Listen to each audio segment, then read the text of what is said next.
Nell, solo parent and hardworking mom. Today's episode peeks into my job at a salon where I do pedicures, head shaving, and associated tasks. Heads is my theme.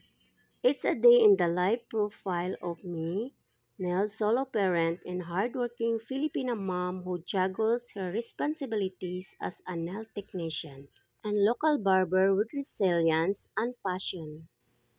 Imagine yourself the sounds of clippers, buzzing, women chatting, and kids laughing.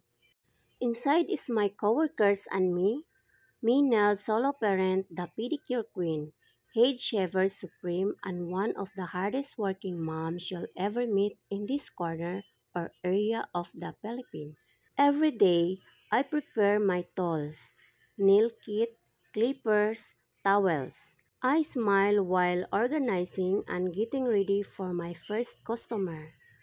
People think being a solo parent is a weakness. For me, it's my fuel and strength. I work hard not because I have to, but because I want to build something better for my daughter. At the age of 43, I have more jobs and more hats than most mom, dad, nail artist, barber, and small business warriors or owners. And through it all, it's done with grace, grit, and a battle of fortitude and energy. Pedicure is my game, and doing a pedicure for an elderly woman, foreigner, or anyone else in between is done with meticulous, loving care in the facility and neighborhood. Clients laugh and ask, "Ay naku si Nels, the best yan sa kuko. Malinis, maingat, parang therapy." I started doing pedicures when I was 28 and didn't go to college. No money for college. So I picked up nail clippers and said, "This is it." And it became my art form. I massage feet, polish toenails, and scrape feet thoroughly and with care. While others look down on manual labor, I built dignity and pride as well as frequent customers through hard work and labor.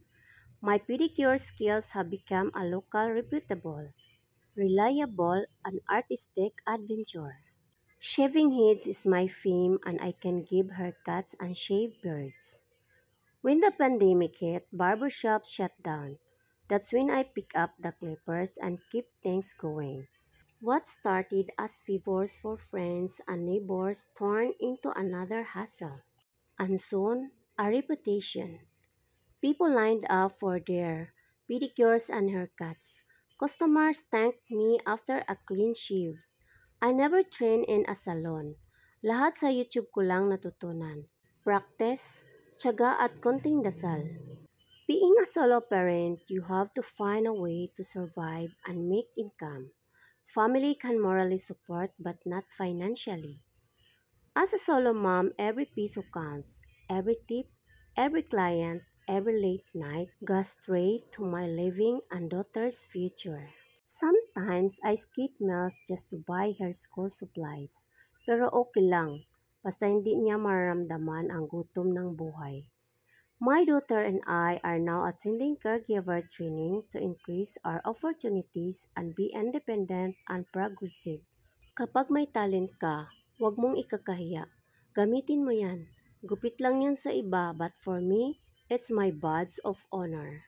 Life is never glamorous, but always worth living.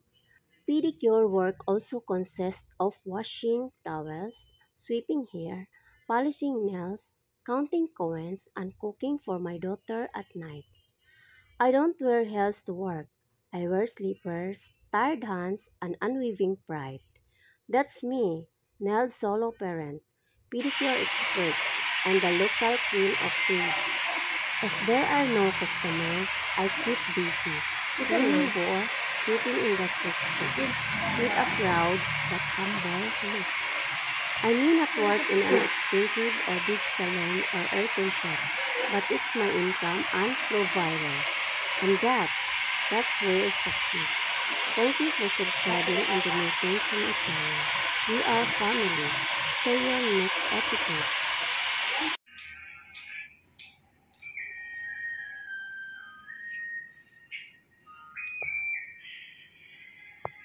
And that real success. Thank you for subscribing and donating to my channel. We are family. See you next episode.